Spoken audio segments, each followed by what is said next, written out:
the sixth film, Amityville, 1992, It's About Time. Now, before we actually start talking about this film, let's talk about the title, and what a shame it is that they've changed the title for the DVD release. They have taken out 1992 in the title, and so now it's just being called Amityville, It's About Time. What they have done instead is put this black box over 1992, which unfortunately is extremely noticeable. And there you have it. Oh, I mean, part of me gets it. They don't think that they can actually sell this movie if it's got that title in it. But why did they think they could sell it with 1992 in the title anyways?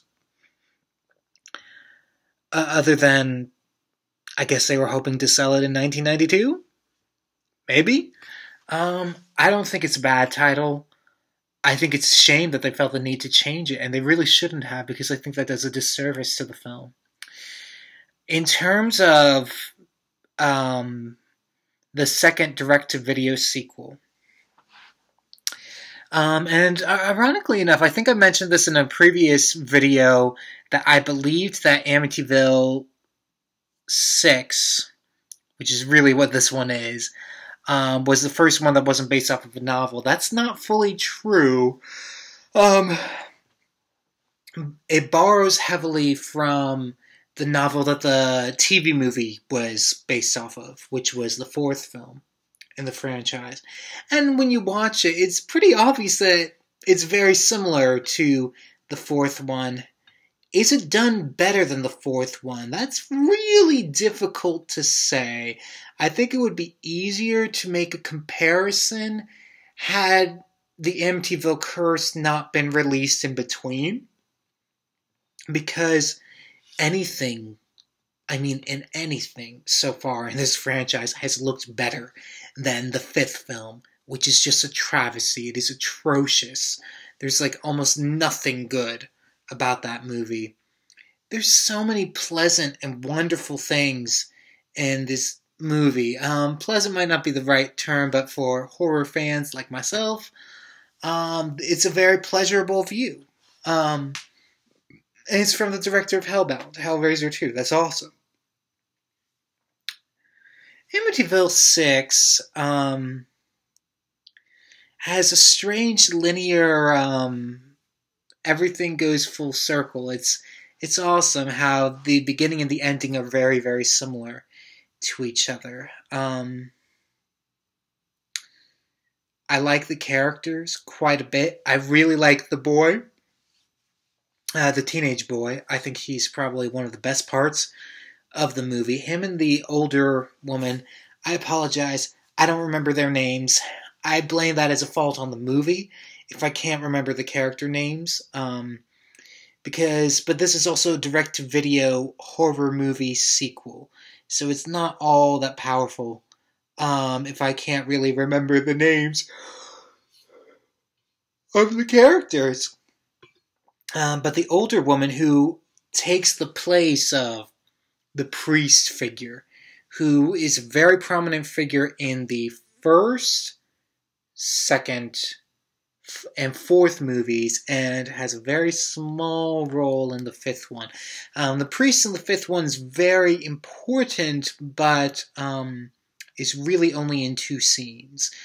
And this one, this older woman, who's just, she's so interesting in the way that she dispels the information. You know, stepping into something like this, especially if you've been following this franchise for a while, that they need to explain what Amityville is to the audience, and she does it so beautifully. Much better than a lot of other people in this franchise have done it.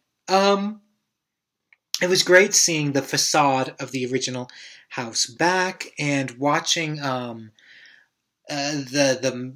other than the father figure. I was going to say the male lead, but he's not really the male lead. The father figure wants to do a development of different houses and all of this stuff, and he becomes obsessed with remaking the Amityville house without him even realizing that that's what he's making, and he becomes obsessive about it. It's one of the most interesting elements of this movie.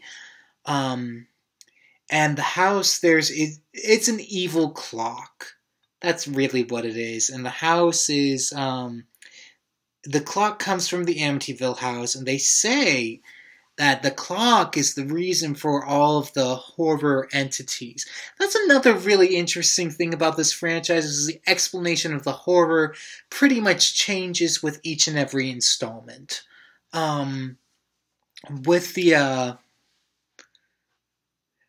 clock, they say it dates back to this guy who was a all-boys school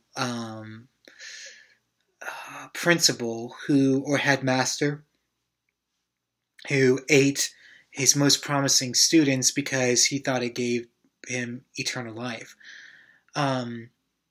which he was very foolish to do, and the old woman calls him foolish for thinking that. And it comes across really jokey. That's actually one of the negatives about that scene. And honestly, it sounds true. It probably is not. I have not done any research on that. I don't know how you would go about even beginning to look whether that part is true. This film also has one of the worst deaths in the franchise with this, I think it was a diaper delivery service, and they had what looked like a stork fall off of the van, and it hits this old woman, the old woman we've been following for a while, and the beak penetrates her gut and she dies. Which was so stupid and just so foolish. I don't know what they were thinking. With all of this said, this was so much better than the fifth one. And in some ways, I actually think it rivals the fourth one, if not even surpasses it. I really haven't made up my mind about which of these I like better. I bet the fourth one follows the novel closer than what this one did, but what they did with the material was really interesting. And I think it's quite effective for the little budget that they had. The ideas are really strong. They're presented well. It's still presented in kind of a mysterious aspect, but it's not overbearing and it's not boring in my mind. Now, apparently, I seem to be more forgiving of some of these sequels. Like, I don't have a problem with the evil lamp in the fourth one. I don't have a problem with the evil clock in the sixth one. I will say this, in terms of endings, the ending of this one far surpasses the ending of the fourth one. The ending of the fourth one was so stupid. I cannot even begin to re-explain. You'll just have to watch that video to find out.